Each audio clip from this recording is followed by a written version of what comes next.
Consider and apply these top 5 key strategies for retaining top performing employees. I'll give you that in this video. Hello, I'm Stephen Goldberg of Optimus Performance, bringing you practical ideas and tips on leadership, team development, and personal performance in the workplace. When somebody leaves your company, the cost to replace them can be enormous. Consider a manager who's paid $60,000 a year. The replacement cost could be as high as $40,000. The other day I was speaking with a business owner, small business owner, who just lost a manager to a large company. And he was saying how difficult it was to compete with them in terms of salary. And that's why the person left. Not only for salary, but for greater opportunity.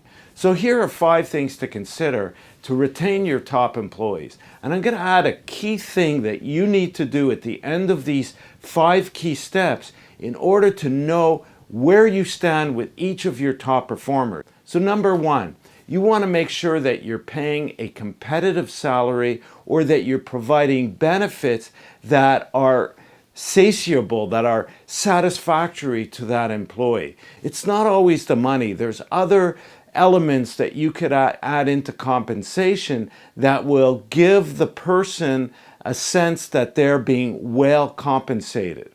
Because sometimes, like the example of the small business owner I was speaking to, you can't always be competitive with the larger company. So you need to be creative. What can you do in terms of compensation to attract top people and retain them? There's also the cultural impact. Not everybody wants to work for a large company. Some people, especially managers, can be more entrepreneurial in their mindset, in their attitude. And those, for small businesses, are people that you want to attract because they may feel a greater sense of freedom and accomplishment working for a small business than being in the large structure or the structure of a large business. The second thing is interesting and challenging work. Everybody wants to use their skills to the utmost. And so if you provide people with opportunities to use their skills, to tap into their motivational interests of things they like to do, they're going to really be happy. They're going to be feeling that, hey, this job is really working for me. I like what I'm doing. The work is challenging. I can engage with it. And this is great. The third thing is the flexible working schedule. Today, there's opportunity for people to work from home in many cases. So that could be an option in terms of providing flexibility, but just also to be able to deal with personal issues. People have health issues or whatever. So it's important that people feel that they have the flexibility to deal with the things they need to do within their personal life, but also be able to commit to a schedule that will allow them to deliver what's expected of them without getting overly stressed. The fourth thing is opportunities for growth and advancement.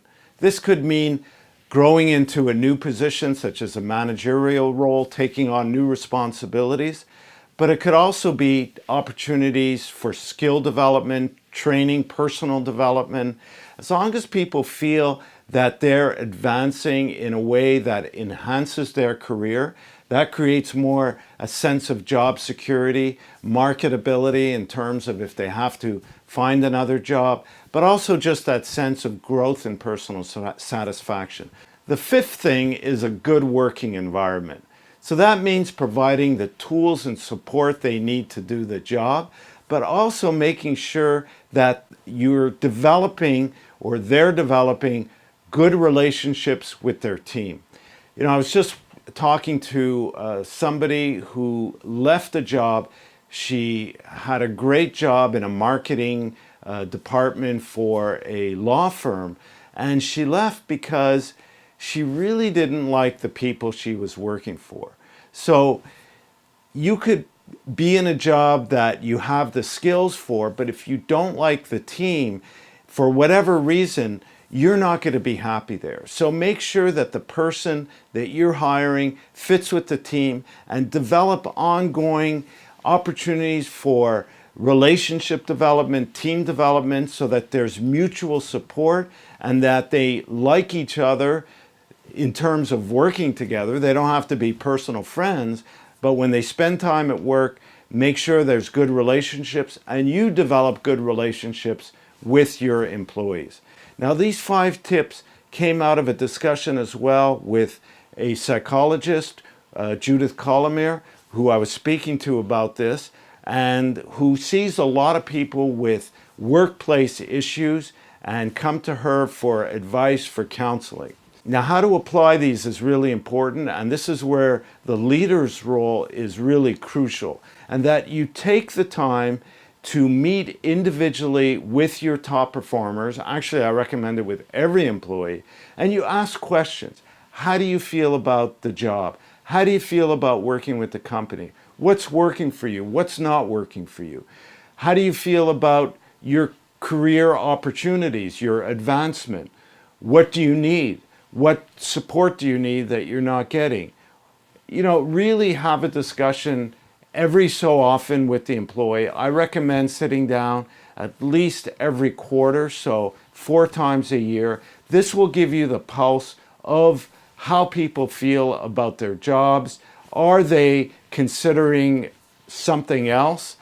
You could get that, they may not tell you because people are being solicited. Your top performers are probably known in the industry and competitors would like to hire them. So it's really up to you to take proactive approach to this and not just look at those 5 strategies and say, hey, that's a great idea, but actually take action. So usually in these videos, I say, what action are you going to take to apply one of these or all of them? Start with one at a time. If you could improve in each one of these strategies, which one would be most important? And of course, the action of meeting with each employee. If you're the business owner, get your managers, your leaders to do that. Have them meet each month or each quarter with people, find out what's going on, then get feedback from them so you have a sense of how people are feeling in the company. I hope you find these tips valuable and that you'll take action. Check out some of the other videos on our channel. There's one recommended for you right now. Check out also the website, the blog section. There's many articles that accompany most of my videos. Subscribe if you're not already. And thanks for listening, and we'll talk soon.